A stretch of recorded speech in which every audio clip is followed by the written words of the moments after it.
Bonjour Mickaël, je te remercie d'être avec moi aujourd'hui. Alors, Mickaël Mulon, président du SNMKR et président de l'Union, qui a la chance et la joie d'aller négocier avec la CNAM, Caisse nationale d'assurance maladie, pour divers actes et la vie conventionnelle, j'ai envie de dire, globalement en kinésithérapie. Aujourd'hui, je reviens vers toi, Mickaël, pour parler de télésoins en kinésithérapie. Notre décret tant attendu depuis plusieurs jours est arrivé et donc j'aimerais que nous puissions développer un petit peu plus ce qu'il y a dedans. En effet, oui, ça y est, le texte est paru au journal officiel, donc ça c'est vraiment une bonne nouvelle. On l'a attendu un peu, on y a travaillé aussi avec la CNAM, ça a pris un peu de temps, mais on a réussi à aboutir à un texte qui semble quand même assez pertinent par rapport à ce dont on avait discuté avec l'assurance maladie. J'ai une première question, j'aimerais savoir au niveau du télésoin, quand puis-je réaliser un acte à un télésoin ?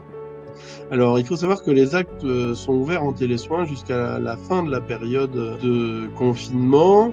Quand puis-je réaliser un télésoin? Alors, d'abord, c'est à l'appréciation du professionnel. C'est le kinésithérapeute qui fait le choix, mais sous réserve d'avoir rempli un certain nombre de conditions, c'est-à-dire que la prise en charge a été mise en place lors d'une séance en présentiel avec un masseur kinésithérapeute et que en télésoin, les patients sont à raison d'un patient par séance.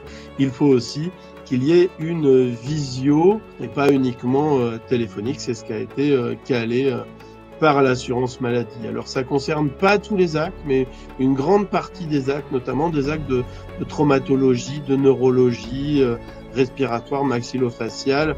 On détaillera ça à la fin de cette vidéo. Il faut savoir que les bilans initiaux, puisqu'il y a déjà eu une séance en présentiel, ont déjà été effectués. Donc les bilans sont exclus de la prise en charge à distance par télésoin. Et donc c'est la pertinence du recours au télésoin est déterminée par le masseur kinésithérapeute. Pour les mineurs, il faut qu'il y ait un des parents majeurs ou un majeur autorisé pendant cette séance, conformément à la loi. Le télésoin n'implique pas d'échange de documents médicaux, peut se faire sans être équipé d'une solution technique spécifique. Il suffit d'utiliser des logiciels comme Skype, WhatsApp, FaceTime. Si vous avez une nécessité de transmettre des documents à vos patients, là il faut une solution sécurisée. En règle générale, j'aurais tendance à vous conseiller des solutions sécurisées. Il y en a plusieurs actuellement sur le marché. Pour accompagner les professionnels dans leur choix d'un outil numérique, vous avez le site du ministère des Solidarités et de la Santé qui a référencé les solutions disponibles en télésanté dans la rubrique Covid-19 information aux professionnels de santé. Donc là, vous pouvez avoir aussi les réponses à ces questions-là. Parfait. Du coup, j'ai une autre question. Comment facturer cet acte de télésoin ? Alors, il faut savoir que la discussion a été un peu agitée, on va dire, avec l'assurance maladie sur ce point, parce qu'on n'était pas tout à fait d'accord au départ. On est arrivé à une solution qui convenait à peu près à tout le monde, c'est-à-dire que le principe de remboursement, c'est que les actes sont facturés avec les mêmes cotations que celles existantes pour les soins réalisés en présence du patient. C'est-à-dire qu'on applique la nomenclature générale des actes professionnels. Donc ça, c'est simple. Ça marche avec tous nos patients. On modifie pas nos cotations, c'est les mêmes que d'habitude. Il y a une petite différence, c'est que la prise en charge est assurée par l'assurance maladie obligatoire à 100%. C'est-à-dire que vos patients qui habituellement ne sont pas à 100% seront à 100% en télésoin. Il va falloir transmettre les feuilles de soins à l'assurance maladie et il est fortement préconisé de proposer le tiers payant aux patients. C'est quand même tellement plus simple. Il y a deux possibilités. Soit vous connaissez déjà le patient, et a priori ça sera le cas général, et vous disposez des données administratives nécessaires à la facturation dans votre logiciel. Ces données sont fiabilisées par le service qui s'appelle l'ADRI lors de la transmission de la feuille de soins électronique. Pareil, vous avez score, vous avez scanné votre ordonnance, tout va bien. On fait comme d'habitude.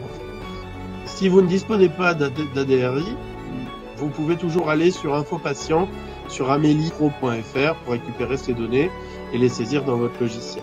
Dans toutes ces situations, il faut, pour pouvoir bénéficier du 100%, ce qui est le cadre obligatoire dans le cas du télésoin, il faut sélectionner l'exonération de type soins particuliers exonérés, qui permet une prise en charge à 100% par l'assurance maladie.